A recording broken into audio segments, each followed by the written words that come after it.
এই মাসলাটা যে নামাজের মধ্যে আপনি আমি যখন লাগলাম, নামাজের মধ্যে লাগার পরে যদি আপনার আমার দুইটা ফাও উঠে যায় বা একটা ফাও উঠে যায়, তাহলে নামাজ হবে কি না হবে? এটা আমাকেও 2-3 জনে জিজ্ঞাসা করছেন। আর এই মাসলাটা বলে দিই, সিজদার অবস্থায় যদি কোনো ব্যক্তির পাও উঠে যায়, এই সিজদার অবস্থায় যদি একটা মুহূর্ত পাও সে মাটির মধ্যে লাগায় না, তাহলে তার নামাজ হবে না। মাসলা বুঝেন? সিজদার মধ্যে যদি একটা মুহূর্ত যদি তার পাও মাটির মধ্যে লাগায় থাকে না, তাহলে তার নামাজ হবে না। যদি 1 তসবিহ বা 3 তসবিহ পরিমাণ তার পাওটা মাটির মধ্যে লাগাই থাকে, তাহলে তার নামাজ হয়ে যাবে, নামাজ হয়ে যাবে।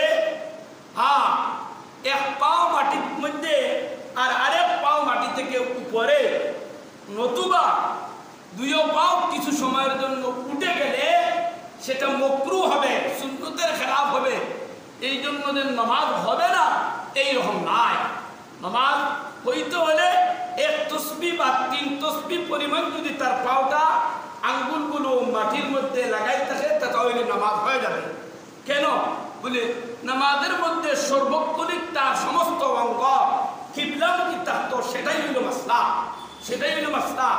এই জন্য যদি পাওটা তার উঠে যায়, তাহলে 1 মুহূর্তের জন্য বা কিছু সময়ের জন্য বা 1 পা মাটির মধ্যে রাখে আর 1 পা উপরে রাখে সিজদার অবস্থায়, তাহলে তার নামাজ হবে না।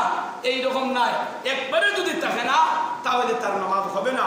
এই মাসলাটা হলো আপনার আহসানুল ফাতওয়া 3 নম্বর খণ্ড 398 নম্বর পৃষ্ঠার মধ্যে উল্লেখ করা হয়েছে।